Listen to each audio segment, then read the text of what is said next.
العنصرية مش محتاجة سنين، ممكن تتزرع في يوم واحد. تفتكر انت بقى اتزرع جواك حاجات تخليك عنصري؟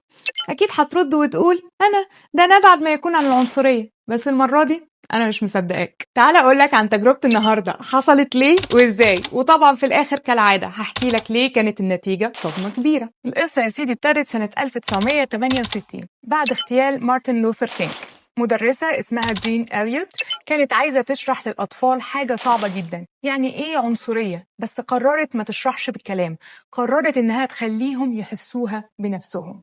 فجت في يوم وبصت للأطفال في الفصل وقسمتهم لفريقين، فريق عيونهم زرقاء وفريق تاني عيونهم بني، وقالت اللي عيونهم زرقاء أذكى وأنظف وأحسن، والبني أقل. تخيل طفل كان قاعد بيضحك من شوية يسمع إنه أحسن، فيقعد يفرد ظهره ويبص حواليه بثقة ويبتسم كده ابتسامة صغيرة، والطفل اللي جنبه نفس الطفل نفس الشخص يسمع إنه أقل، فيبص في الأرض ويسكت ويبدأ يشد في هدومه بتوتر. وفي أقل من ساعة الأطفال اللي اتقال لهم إنهم أحسن بقوا يتكلموا بثقة وبيجاوبوا أسرع ويبدأوا يتريقوا على غيرهم، والتانيين ثقتهم نزلت، أدائهم في الدرس قل، وفي أطفال عيطوا أصلا.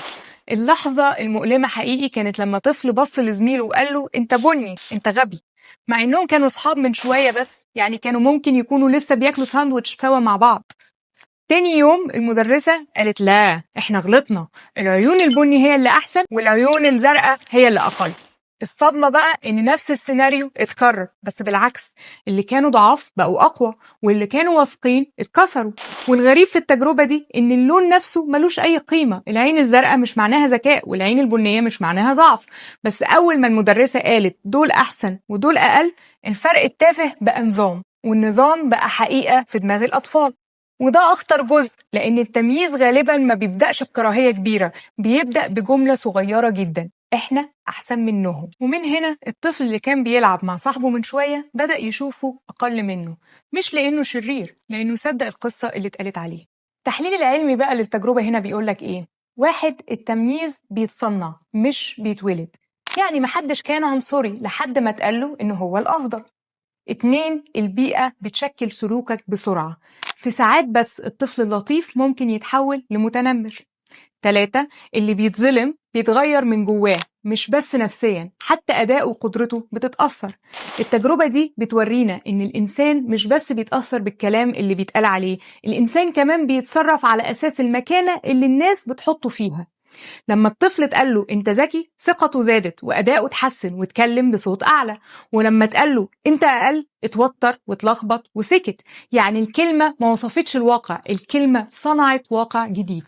تعالى بقى نفصص التجربه ونطبقها على العيشه واللي عايشينها. بص يا سيدي، لو بصيت حواليك هتلاقي ان ده بيحصل حوالينا كل يوم وطول الوقت.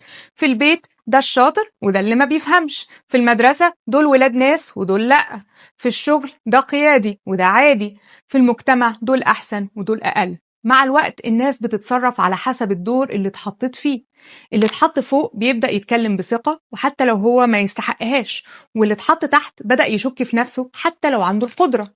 أخطر ظلم مش إنك تمنع حد من الفرصة، أخطر ظلم إنك تخليه يصدق إنه مش أهل للفرصة أصلا. ببساطة التجربة دي مش بس عن العنصرية، دي عن أي مرة حد خد فرق بسيط بين الناس وحوله لترتيب مين فوق ومين تحت. والسؤال الحقيقي مش انت عيونك لونها ايه، السؤال الحقيقي مين قالك انك أقل وانت صدقته ليه. خليني أقولك حاجة بقى، مش لازم تبقى مدرسة وتقسم الفصل عشان تعمل نفس التأثير، احنا أوقات بنعمل كده من غير ما بناخد بالنا. في البيت مثلا لما نقول شوف أخوك أشطر منك إزاي، بص صاحبك عمل إيه وإنت لأ، فلان أذكى فلان أحسن، احنا فاكرين إن احنا بنشجع، بس الحقيقة إن احنا بنقسم، بنخلق نفس الفكرة، في حد أحسن وحد أقل. الطفل اللي بيتقارن دايما مش بس بيتضايق، هو بيبدأ يصدق أنا أقل، أنا مش زيهم، أنا مش كفاية، وشوية شوية الثقة بتتكسر والمحاولة بتقل، مش لأنه مش قادر لكن لأنه شايف نفسه مش قدها من الأول.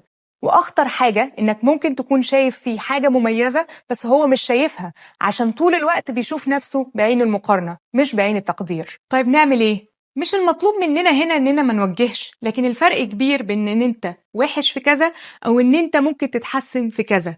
الفرق إن واحدة بتكسر والتانية بتبني.